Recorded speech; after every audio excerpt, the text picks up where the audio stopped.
Hello everyone and welcome to Chess with M&M. Today we will see a game happen between two world championships, Anatoly Karpov against Viswanathan Anand in 1992 in World Candidate Tournament.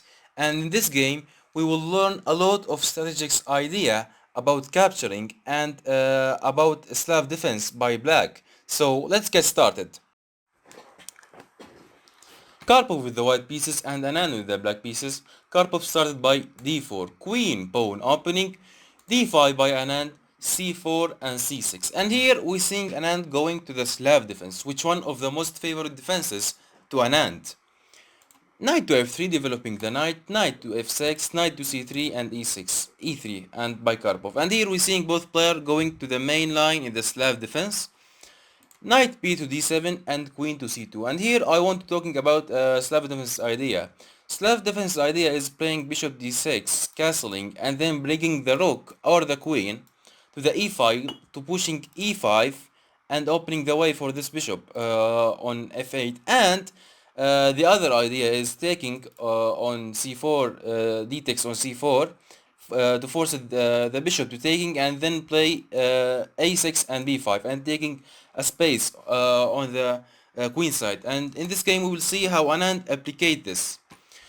Queen to c2 developing the queen, bishop to d7 preparing to castling, bishop to e2 preparing to castling 2, castling by black, castling by white, and d takes on c5 preparing to a6 and b5, bishop takes on c4, queen to e7 preparing to pushing e5 as we said. H and h3 by Karbov. h3 is a nice move in positions like this. h3 making room for the king for any checks from the back rank. And a6 by Anand. a6 preparing to play b5, c5, c4, taking a space on the queen side. And e4 by Karbov. e4 controlling the center and threatening e5, making fork on the knight and the bishop. So here Anand played e5, blocking e5 by white and opening the way for this bishop on f8, on c8, sorry. And rook to d1. Rook to d1 here, the rook is so useful on d file. If I take, or if the black take, this file will be opened for my rook on the d1. And b5 by Karbov. And here, before I talking about b5, I want to talking about the tension in the center. Here we looking to the booth player and we seeing Anand doesn't take on d1, e takes on d4 sorry, and Karbov doesn't take on e5, d takes on e5. Why? Because here the taking is a strategic mistake. Why? Because example here, if the black take it, sorry, if the white take it, d takes on e5, then the black gonna take by the knight, or developing his knight and threatening the knight on f2 to making double pawn for the white and threatening the bishop, so you have to take the knight. Example, knight takes on e5 and then I'm gonna take by the queen, queen takes on e4 threatening a mate in one. So here the black get developed his pieces, all right. And the same thing is the same thing with the white, because now after rook to d1, if here white take it, he takes on d4, I'm gonna take by the knight. Knight takes knight takes on d4 and developing my knight. So here both player awaiting the other player to take it and develop his pieces. So for this reason, both player doesn't take to don't develop the opposite pieces.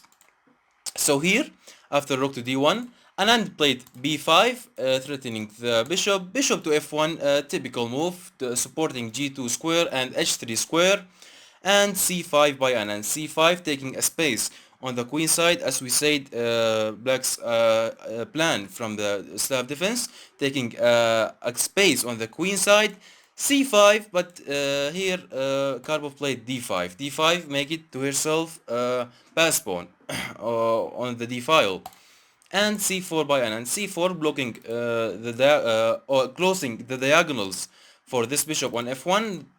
Now there is no useful diagonals for this bishop.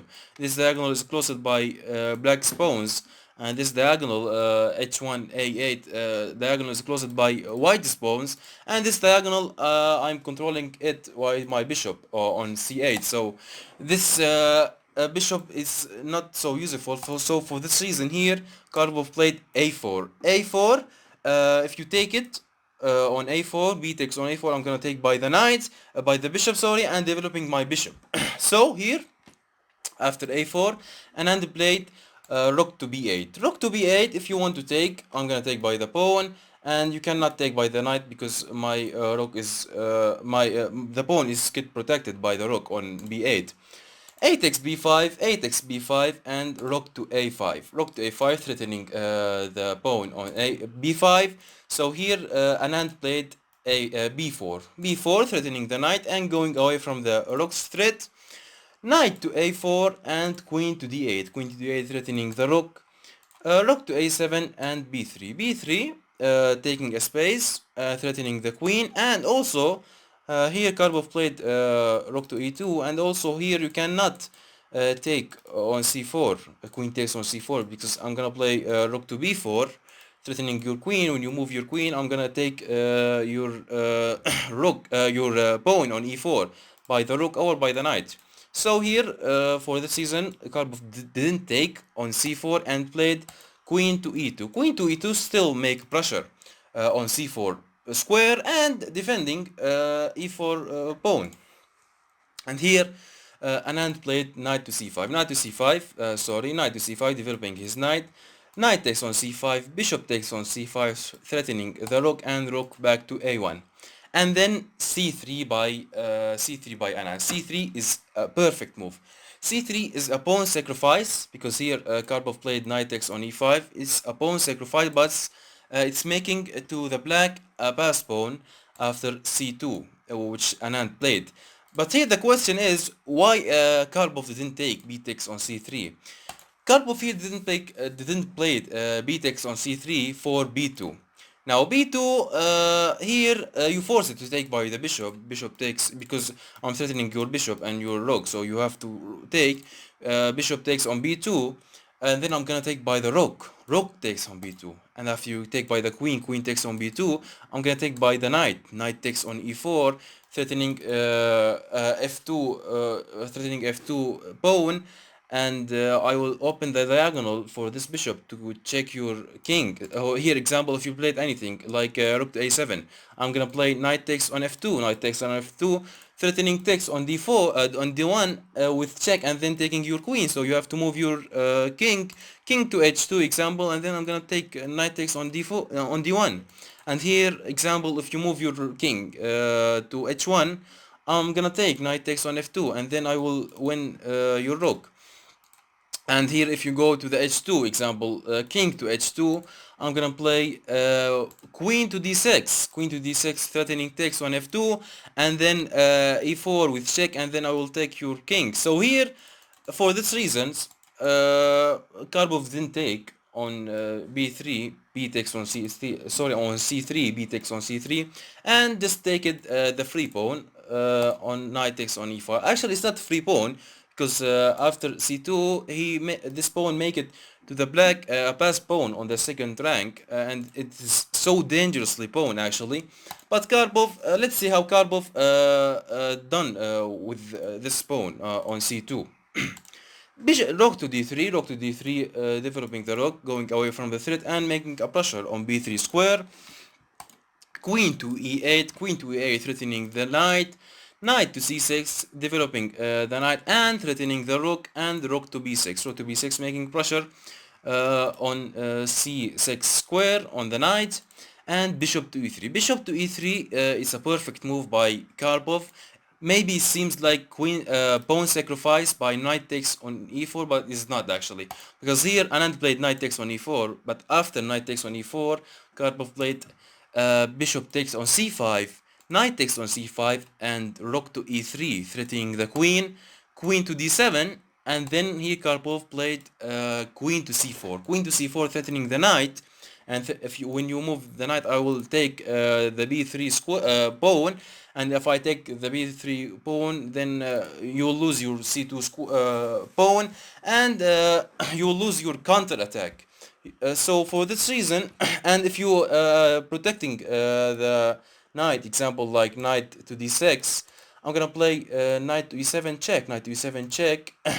You have to move your king to h8, and then I'm gonna play rook to a8, threatening the bishop. If you want to protect the bishop, you have to play queen to d7, but you will lose your knight. So for this reason here, you can protect your so for this reason you can protect the knight by queen to d6. And here Anand decided to sacrifice his rook on b6 and played rook takes on c6. Now Anand's idea is keep this knight on c5 to protecting b3 pawn, which protecting c2 pawn, which will be a queen in one move. So let's see, does Karpov will allow Anand to play c1 and bringing a queen or not? Let's see. Rook takes on c6, d takes on c6, and queen d1 by Anand. Queen d1 threatening the rook. You can take my queen. If you take my queen, I'm gonna take by the pawn, and I will bring another queen.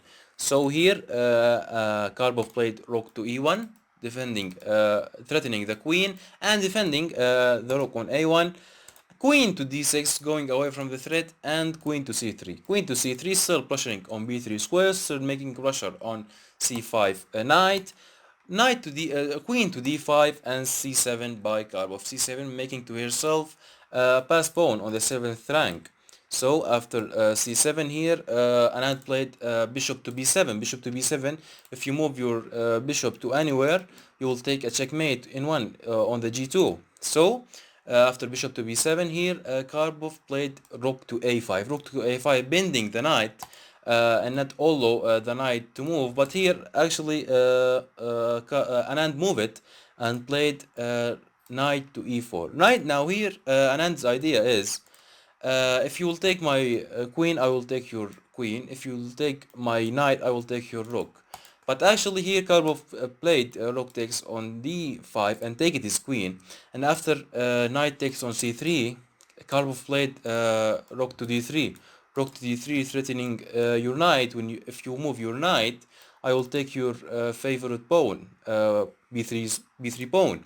So you have to you move your knight to a2, and rook takes on b3. Rook takes on b3, threatening the bishop on b7. Uh, Bishop to c8, trying to blocking c8 in the future, trying to do something. Bishop to c4, developing his bishop, and g6, making room for the king for any back rank checks in the future. And rook to a3, rook to a3 threatening your knight. You have to move your knight now. c1 queen, rook takes on c1, knight takes on c1, rook and rook to c3, rook to c3 threatening your knight. Your knight has no way to escape because all the squares controlled by my bishop on c4. So rook to c3 by Karbov, rook to e8 trying to do something, rook takes on c1, rook to e7 threatening the pawn, and bishop to f1. And in this position, Viswanathan and Anand resigned the game. Why Anand resigned the game? Because Karbov's plan is so simple. It's playing b4, b5, b6, rook to b1, b7, and queen by c or b. So for this reason here, Anand resigned the game. So hope you enjoyed the video and learn from it.